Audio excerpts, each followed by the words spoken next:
Hello guys.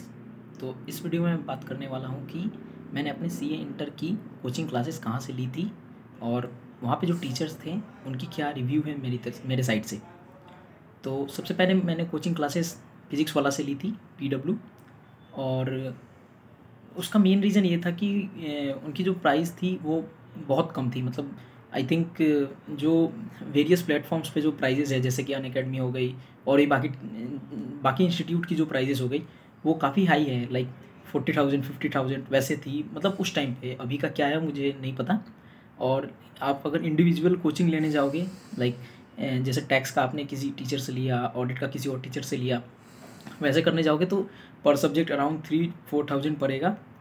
और like I guess हाँ 3-4,000। और कोई टीचर तो 5,000 पे भी दे रहे हैं। तो वैसे बहुत ज़्यादा पड़ जाता। तो मेरा मेन रीज़न ये था कि मतलब कॉस्ट इफ़ेक्टिव था ये पीडब्ल्यू का, इसलिए मैंने पीडब्ल्यू से लिया।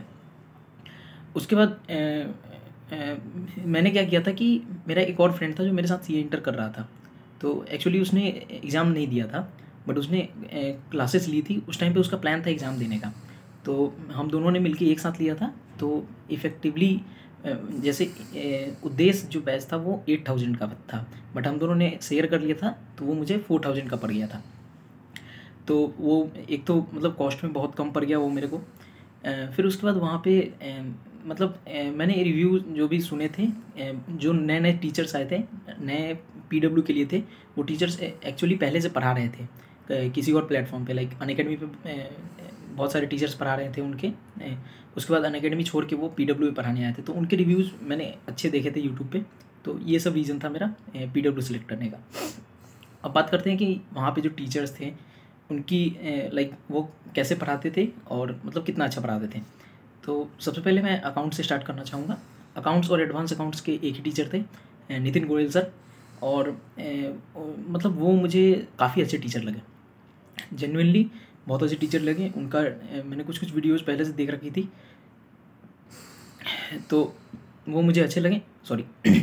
और फिर उनका काम ये था कि वो जैसे कोई भी बड़ा क्वेश्चन है और उसमें बहुत सारे फॉर्मूलेज लग रहे हैं, बहुत सारी चीज़ें अप्लाई हो रही है सिर्फ एक क्वेश्चन में, तो वो क्या करते थे कि बहुत बड़े क्वेश्चन को छोटे छोटे पार्ट्स में ब्रेक कर देते थे और तब उसको उस छोटे छोटे पार्ट को समझाते थे। जो वो मुझे काफ़ी शानदार लगा था। जैसे कि एक क्वेश्चन था, I guess loss of profit का था, कि हाँ अगर कोई मतलब किसी कंपनी में आग लग जा रही है तो उसकी वजह से उसका बिज़नेस डिसरप्ट हो रहा है, तो उस डिसरप्शन के कारण अब उसे प्रॉफिट का लॉस होगा। और अगर उस कंपनी ने इंश्योरेंस पॉलिसी ले रखी है तो उसका क्लेम कितने अमाउंट का बनेगा। इस क्वेश्चन में क्या है कि बहुत लंबा क्वेश्चन जाता है ये तो, मतलब आई गेस 15-20 मिनट से भी ज़्यादा लगता है ये क्वेश्चन बनाने में। और इसमें बहुत सारे प्रोसेसेस इन्वॉल्व हैं। तो अब नितिन सर क्या करते थे कि इन सारे प्रोसेस को छोटे छोटे पार्ट में बांट देते थे। और लाइक उन्होंने 7 या 8 पार्ट में इस क्वेश्चन को बांटा था। और 7 या 8 पार्ट में आप बांटोगे तो वो छोटे छोटे पार्ट को करने में आपको कोई डिफ़िकल्टी नहीं होगी। लेकिन आप जब एक पूरे क्वेश्चन को एक साथ देखोगे तो लगेगा कि हाँ बहुत हार्ड क्वेश्चन है। तो वैसे वो करते थे कि हाँ मतलब क्वेश्चन को छोटे छोटे पार्ट में बांट दिया, तो वो मुझे अच्छा लगा था। एडवांस अकाउंट में भी उन्होंने सेम चीज़ की थी। और हाँ दूसरी बात, लाइक अब तो अकाउंट से एडवांस अकाउंट मर्ज हो चुका है, मतलब एक ही सब्जेक्ट हो चुका है। और मतलब पहले ये था कि अकाउंट्स और एडवांस अकाउंट्स अलग होती थी, तो लोगों को ये लगता था कि अकाउंट जो है वो ईजी है, एडवांस अकाउंट हार्ड है। बट इसका उल्टा है। लाइक एडवांस अकाउंट्स के कंपैरिजन में ज़्यादा ईजी है, और उसको और ईजी नितिन सर ने बना दिया था। तो ये बात थी। फिर आते हैं लॉ पे। लॉ के टीचर थे Gurpreet sir. Gurpreet sir like उनका थोड़ा थ्योरेटिकल पोर्शन था, जो कि लाइक मुझे क्या है कि प्रैक्टिकल सब्जेक्ट ज़्यादा इजी लगते हैं, थ्योरेटिकल सब्जेक्ट थोड़े से हार्ड लगते हैं। और लाइक गुरप्रीत सर ने उतना ज़्यादा मुझे इम्प्रेस किया नहीं। लाइक मैंने देखा उन्होंने मतलब जैसे लॉ की जो लैंग्वेज लिखी हुई है तो वो उसको ट्राई करते थे सिंप्लीफाई करने की, बट उसमें वो बहुत ज़्यादा सक्सेसफुल हुए नहीं। मतलब मैंने देखा वो उतना चीज़ों को उतनी आसान भाषा में नहीं कर पाते थे। फिर मुझे और जगह से भी रेफरेंसेस उठानी पड़ती थी और फिर उसको देखना पड़ता था, तब मुझे जाके समझ में आता था। तो उतना कुछ इम्प्रेसिव लगा नहीं मुझे गुरप्रीत सर का। फिर टैक्स में जसमीत सर थे, टैक्स और कॉस्ट दोनों में। कॉस्ट में क्या था कि कॉस्ट में बहुत सारे फॉर्मूलेज होते हैं, मतलब आपने फॉर्मूलेज याद कर लिए, फिर उसके अलावा कुछ नहीं बचा है कॉस्ट में। तो लाइक मेरा ये मानना है कि कॉस्ट में आपको क्या करना होगा कि फॉर्मूले अगर आप डायरेक्ट किसी बंदे को दे दो कि हाँ रट लो, वो बहुत टफ काम है, कॉस्ट में भी एफएम में भी। ये एक फॉर्मूले रटना बहुत टफ काम है। लाइक आप आज याद करोगे, 2-3 दिन बाद कोई आपसे पूछेगा, आप भूल जाओगे। तो मुझे लगता है कि बेस्ट थिंग ये होगी कि आप फॉर्मूले ना रटो, फॉर्मूले के पीछे का कॉन्सेप्ट पहले जान लो कि हाँ ये फॉर्मूला आया कैसे है, डिराइव कैसे हुआ है। और ये जब आप एक बार आप कर लेते हो तो उसके बाद ऑटोमेटिकली वो फार्मूला आपके दिमाग में चला जाता है। तो अब उन्होंने क्या किया कि वो डायरेक्ट फार्मूला दे देते थे कि मतलब, और उसके पीछे का ज़्यादा जो कॉन्सेप्ट है वो ज़्यादा एक्सप्लेन नहीं करते थे और डायरेक्ट उन्होंने फार्मूला दे दिया। तो मुझे लगता था कि ये मतलब बेस्ट वे नहीं है, आइडियल वे नहीं है। और ऊपर से कुछ चैप्टर्स थे वो मुझे दोबारा से देखने पड़े किसी और जगह से। जैसे एक स्टैंडर्ड कॉस्टिंग का चैप्टर था, वो मुझे उन्होंने समझा दिया, मैंने उसको 2 बार देख लिया, फिर भी मुझे समझ में नहीं आया। उसके बाद मैंने ग्रूमिंग एजुकेशन एकेडमी का यूट्यूब पे एक वीडियो पड़ा था 2 घंटे का, वो मैंने देखा और उस फॉर्मूले के कॉन्सेप्ट्स वहाँ से मैंने देखे कि हाँ ऐसे ऐसे वो फार्मूला बन रहा है। फिर उसके बाद मुझे समझ में आया कि हाँ चलो ठीक है। उसके बाद मैं जैसे ही मॉड्यूल के क्वेश्चंस उठाया, बस क्वेश्चंस अपने आप बन रहे थे, उसके अलावा मुझे कुछ और करने की ज़रूरत नहीं पड़ी। तो कॉस्ट भी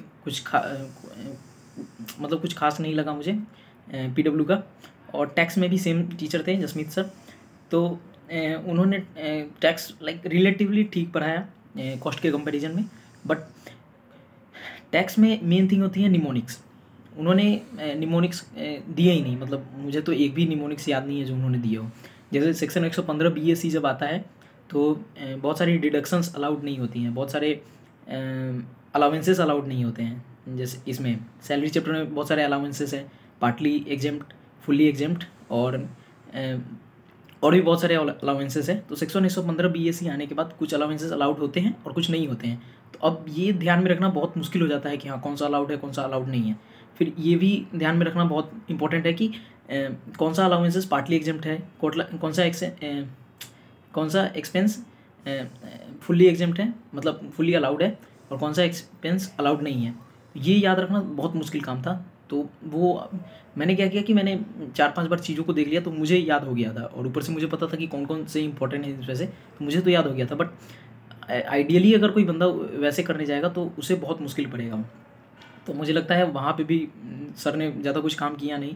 और ऊपर से जीएसटी मुझे रिलेटिवली ईजी लगा और सर ने अच्छे से पढ़ाया था आयुट से, तो वो मुझे अच्छा लगा। ऊपर से सर ने बुक की फ़ाइल दी थी, पीडब्ल्यू के बुक की फ़ाइल, उसमें सारे क्वेश्चंस थे, आरटीपी, एमटीपी, पीवाईक्यू, इनके सारे क्वेश्चंस थे। तो वहाँ से मुझे पता लग गया कि हाँ किस किस पोर्शन से आईसीआई क्वेश्चन पूछता है, तो वो मुझे काफ़ी हेल्पफुल लगा। हाँ वहाँ तक सही था। फिर पेपर नंबर 5 एडवांस अकाउंट्स, वो मैंने ऑलरेडी बता दिया है, नितिन सर ने कैसे कैसे पढ़ाया था, वो मुझे बहुत अच्छा लगा था। देन ऑडिट ऑनेस्टली स्पीकिंग मैंने पीडब्ल्यू से नहीं पढ़ी थी।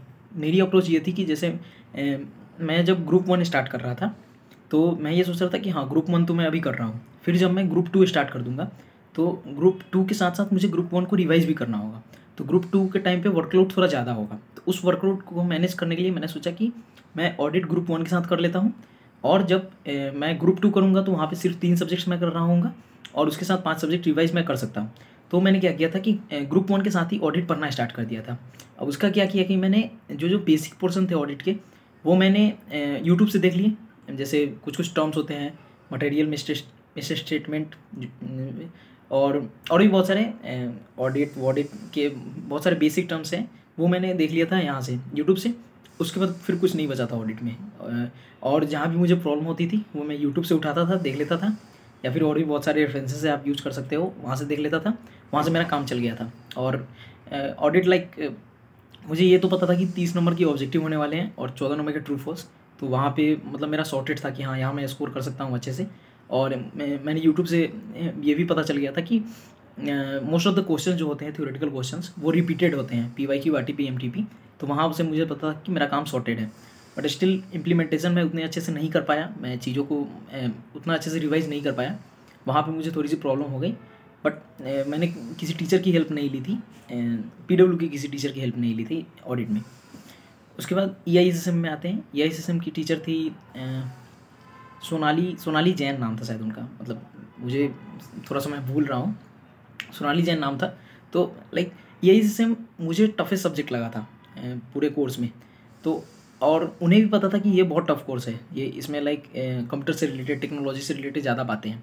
तो उनका काम था उसको और ज़्यादा सिंप्लीफाई करना। तो उन्होंने स्टार्टिंग में आया था ऐसा बोला था कि हाँ मैं चीज़ों को बहुत ज़्यादा सिंप्लीफाई कर दूँगी, मेरे बच्चे कभी फेल नहीं होते हैं ऐसे वैसे। बट मुझे लगा कि हाँ चलो ठीक होगा, बट उतना ज़्यादा इफेक्टिव मुझे लगा नहीं। चीज़ों को सिंपल बनाने के चक्कर में, सॉर्टेड बनाने के चक्कर में वो और ज़्यादा उसको कॉम्प्लिकेटेड कर देती थी। तो ये मुझे लगा कि ये थोड़ा सा वो जा रहा है। फिर एसएम लाइक ठीक ठाक था। एसएम बहुत प्रैक्टिकल सब्जेक्ट है, प्रैक्टिकल इन द सेंस कि एसएम का एप्लीकेशन आप जब रियल लाइफ बिजनेस वर्ल्ड में जाओगे तो उसका बहुत ज़्यादा एप्लीकेशन होने वाला है। तो उसे समझने में मुझे ज़्यादा डिफिकल्टी नहीं हुई थी। ईआईएस को समझने के लिए मुझे एक बार इनसे पढ़ना पड़ता था, फिर एक बार मैं जाके यूट्यूब पे वीडियो देखता था, और फिर एक दो जगह और देखता था, तब जाके मुझे वो समझ में आता था कि मतलब ईआईएस कहना क्या चाह रहा है। ईआईएस में एक अच्छी बात थी कि क्वेश्चंस प्रिडिक्टेबल होते हैं। मतलब अगर आपने अच्छे से पीवाईक्यू, आरटीपी, एमटीपी ये कर लिया तो आप आराम से प्रेडिक्ट कर सकते हो कि हाँ ये क्वेश्चन आएगा। सेम केस इस अटेम्प्ट में भी हुआ। और एक टीचर थे यूट्यूब के, प्रोफेसर ओम त्रिवेदी, उन्होंने बता दिया था कि ये इंपॉर्टेंट क्वेश्चंस है, और मोस्ट ऑफ द क्वेश्चंस वहीं से थे। तो ये मेरे लिए अच्छा पॉइंट था। और बाकी पीडब्ल्यू के टीचर लाइक उतने हेल्पफुल नहीं थे। और दूसरी बात, सोनाली मैम ने बोला था कि वो इंपॉर्टेंट क्वेश्चंस लास्ट में मार्क करवाएगी, जो कि उन्होंने नहीं करवाई। तो ये मुझे लगा था कि उन्हें करवाना चाहिए था। उसके बाद बात करते हैं एफएमईको के। एफएमईको के टीचर थे सुनील केसवानी, और आई थिंक वो पूरे पीडब्ल्यू पे अभी जितनी भी फैकल्टीज़ है उसमें मुझे बेस्ट टीचर लगे हैं अभी तक। क्योंकि जैसा मैंने बोला कि आप फॉर्मूले रट नहीं सकते हो, फॉर्मूले रटने जाओगे तो बहुत सारी डिफ़िकल्टीज आएगी। क्योंकि आप देखो ना कि आप अगर फॉर्मूले के पीछे का लॉजिक समझ रहे हो, कॉन्सेप्ट समझ रहे हो, तो फॉर्मूला अपने आप दिमाग में फ्रेम हो जाएगा। वही चीज़ सुनील केसवानी सर ने पकड़ा। उन्होंने क्या किया कि एफएम में एक भी फॉर्मूला उन्होंने रटवाया नहीं कि हाँ जाओ बेटा इसको रट लो। वो कोई भी फॉर्मूला बताते थे तो उसके पीछे का लॉजिक 3 बार समझाते थे, 3 से 4 बार एटलीस्ट समझाएंगे कि हाँ बेटा ये फॉर्मूला ऐसे डिवाइड हुआ है, डिराइव हुआ है सॉरी। और उसके बाद इकोनॉमिक्स में भी सेम चीज़ उन्होंने किया था। इकोनॉमिक्स को उन्होंने बहुत ईजी बना दिया था। एक तो पहले से ही वो ईजी सब्जेक्ट है, और उसको उन्होंने तोड़ के बहुत ईजी बना दिया, पार्ट्स में डिवाइड कर दिया था। और सुनील केसवानी सर का एक पॉडकास्ट भी है यूट्यूब पे, वो हेल्पफुल हो सकता है आपको। अब तो खैर इकोनॉमिक्स फाउंडेशन में चला गया है, तो उन लोगों के लिए वो हेल्पफुल हो जाएगा। बट मैंने ज़्यादा पॉडकास्ट उनकी सुनी नहीं थी। मैं मतलब इकोनॉमिक्स का मैंने शॉर्ट करके बहुत शॉर्ट कर लिया था कि हाँ इतनी चीज़ें ही मुझे रिवाइज़ करनी है लास्ट टाइम में, वो था। बाकी सुनील केसवानी सर बहुत शानदार टीचर थे, वो मुझे बेस्ट लगे। तो best faculty I would say PW पर अभी सुनील केसवानी। और मतलब वोस्ट तो नहीं कह सकता, हाँ मतलब जिनकी टीचिंग मुझे उतनी अच्छी नहीं लगी वो थी Sonali Jain ma'am. I think उन्हें और थोड़ा इम्प्रूव करना होगा। मतलब तो गाइज ये थी मेरे तरफ से फिजिक्स वाला की रिव्यू। अगर आपको लगे कि हाँ मतलब आप अगर प्राइस को देखने जाओगे तो प्राइस के मामले में बहुत सॉर्टेड है पीडब्ल्यू, बहुत कम प्राइस है उसकी, तो आप उसके साथ जा सकते हो। लेकिन अगर आपको क्वालिटी के साथ जाना है तो मैं बोलूँगा कि आप मतलब जितने भी बाकी सोर्सेज हैं, जैसे अनअकैडमी हो गई या फिर और भी इंस्टीट्यूट हो गई, तो वो ओवर प्राइस्ड है, मतलब वो उतना प्राइस डिजर्व नहीं करती है। लेकिन मैं बोलूँगा कि जो भी इंडिविजुअल टीचर्स हैं वो जो अपना कोर्स बेच रहे हैं, तो आप उनका ट्राई कर सकते हो। जैसे ओम त्रिवेदी सर हैं, वो एसएम का कोर्स दे रहे हैं। बीवी सर हैं, वो टैक्स के लिए बहुत फेमस हैं, आप उनके साथ जा सकते हो अगर आपके पास लाइक उतना वो बजट है तो। अदरवाइज अगर बजट कम है तो पीडब्ल्यू बेस्ट है उतने बजट में। लाइक 8-9 हज़ार अभी भी उसकी उतनी ही प्राइस चल रही है, जो कि बेस्ट है। मतलब उतना कम, उससे कम नहीं हो सकता है। अब 2-3 हज़ार में तो नहीं करवा सकते हैं ये लोग। तो गाइज ये थी मेरी तरफ से पीडब्ल्यू की रिव्यू। मिलते हैं किसी नेक्स्ट वीडियो में।